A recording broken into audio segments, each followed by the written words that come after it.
अगर एक दिन आप आधी रात को अचानक जाग जाए, धुंधली सी नजरों से देखें तो बिस्तर के सामने एक लड़की खड़ी हो जो मिंग राजवंश के समय के कपड़े पहने हो, उसका चेहरा फीका और उसकी आंखें खाली हैं, जैसे वह अनंत दुख छुपाए हुए हो। क्या आप उसे रहने देंगे और उसकी कहानी सुनेंगे, या डर के मारे उसे तुरंत जाने को कहेंगे? मेरे पूर्वोत्तर के पुराने घर में एक खास रिवाज है कि हर साल 8वें महीने की तीसरी तारीख को हम सभी गांव में दादी के घर जाकर नववर्ष मनाते हैं। मुझे याद है जब मैं 2 साल का था, उस साल बाकी सालों से अलग था।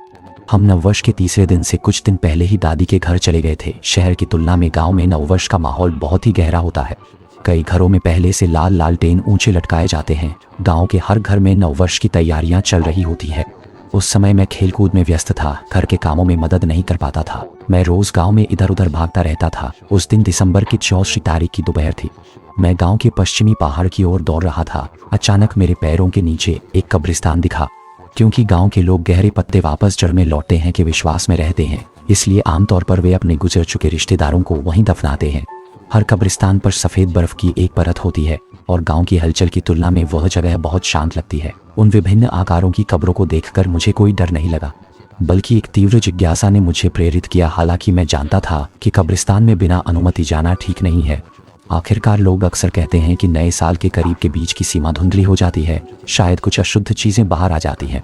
लेकिन उस समय दिन के उजाले में मैं सोच रहा था कि भले ही वे चीजें हों भी, मुझे शायद नहीं दिखेंगी। इसलिए मैं सीधे अंदर चला गया। मैंने हर कब्र के चारों ओर एक चक्कर लगाया और पाया कि वहां कुछ खास नहीं था। मुझे बोरियत हुई। फिर मैं घर की ओर मुड़ गया। लेकिन घर लौटते समय मुझे अचानक पीठ के पीछे एक अजीब सी अच्छी भावना महसूस हुई, जैसे कोई आंखें मेरी पीठ पीछे मुझे घूर रही हों। मैं थोड़ा घबराने लगा और अनायास ही मेरी धड़कन तेज हो गई और अंदर एक बेचैनी की भावना उठने लगी। आपकी देखभाल के लिए धन्यवाद। जब मैं दादी के घर वापस पहुंचा तो दादी ने देखा कि मेरा चेहरा ठंड से लाल हो गया है।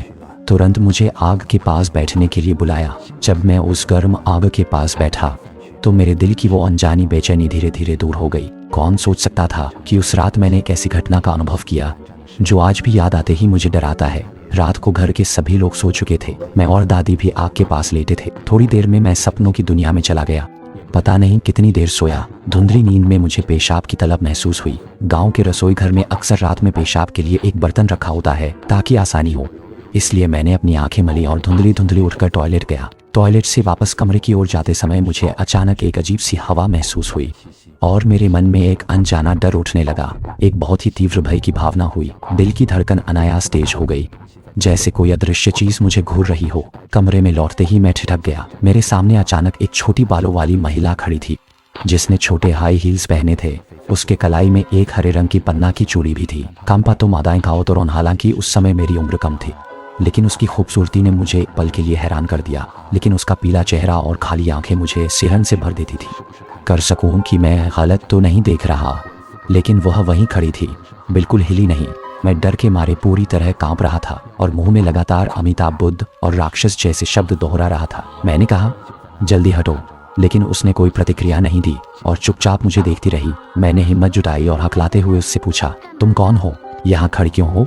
मैंने सोचा और वह अचानक बोल पड़ी, मैंने दिन में कब्रिस्तान में तुम्हें देखा था, इसलिए मैं तुम्हारे पीछे पीछे आ गई। उसकी आवाज़ ठंडी और गहरी थी, जिससे मेरी पूरी देह में ठंडक दौड़ गई।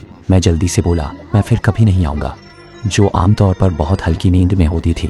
लेकिन अजीब बात यह थी कि उस रात वह किसी भी तरह नहीं जागी और वह महिला अभी भी वहीं खड़ी थी, बस मुझे घूरती हुई। तभी उसने अचानक एक बहुत ही अजीब मुस्कान दिखाई, जिससे मैं डर के मारे तुरंत दादी के कंबल के नीचे छिप गया, पूरी तरह से कांपते हुए। उस रात मुझे बुखार हो गया और अगले दिन दादी ने देखा कि मैं उनके पास सिकुड़ा हुआ पड़ा था। पूरा शरीर जलता हुआ गर्म था और मेरे मुंह से लगातार कुछ बड़बड़ा रहा था कि दादी ने मुझे बुखार कम करने की दवा दी थी। और तब तक दोपहर तक मेरा बुखार थोड़ा कम हुआ। जागने के बाद मुझे पूरी तरह से कमजोरी महसूस हुई। मैंने तुरंत कल रात उस महिला को देखने की बात दादी को बताई। दादी ने सुनकर भौहें तानी और कहा, कोई आश्चर्य नहीं कि तुम्हारा बुखार कम नहीं हो रहा, शायद तुम्हें कोई अशुद्ध चीज ने पकड़ लिया है। फिर वह उठी और बाहर चली गई। लगभग आधे घंटे बाद दादी एक महिला को लेकर आई, जिसका नाम था वांगपो। वह गांव की एक साथी जादूगरनी थी। दादी ने कहा कि गांव में कोई अजीब घटना हो तो लोग वांगपो के पास जाते हैं, सभी लोग उसे ढूंढते हैं। वांगपो जब कमरे में आई तो उसने मुझे ध्यान से देखा, लेकिन कुछ नहीं कहा, बस पैर क्रॉस करके चूल्हे पर बैठ गई, आंखें बंद कर ली और कुछ बड़बड़ा रही थी। उसकी आवाज़ बहुत धीमी थी, जैसे वह किसी से बात कर रही हो। उस समय मैं भी पूरी तरह से भ्रमित था, पूरी तरह से। पूरी तरह सुनाई नहीं दे रहा था कि वह क्या कह रहा है। 10 मिनट से अधिक समय बाद ही उसने आंखें खोली। फिर उसने मेरी दादी से कहा, वह महिला जो बच्चे के साथ आई थी। एक दुखी जीवन वाली थी। वह उस समय एक अधिकारी की छोटी पत्नी थी। बाद में अधिकारी मर गया तो वह बड़ी महिला द्वारा बाहर निकाल दी गई। नसाल आ गया था, इसलिए वह कुछ पैसे मांगने आई थी। परिणाम स्वरूप उसने कब्रिस्तान में बच्चे को देखा। बच्चा बहुत छोटा था, उसकी ऊर्जा भी कमजोर थी, इसलिए वह महिला उसके साथ वापस आ गई। उसका कोई बुरा इरादा नहीं था, बस कुछ पैसे चाहती थी। उसे कुछ जला देना पर्याप्त था।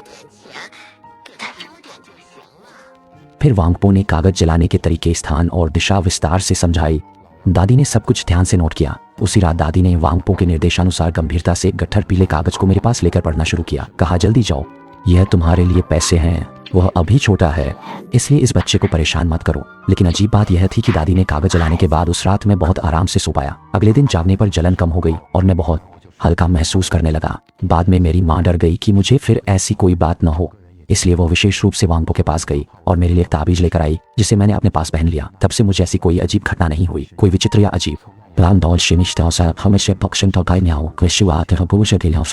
1 2 3 चलो चलते हैं। अभी चलो, मैं नहीं जानता क्या कहूँ, लेकिन मैं सच में तुम्हें चाहता हूँ।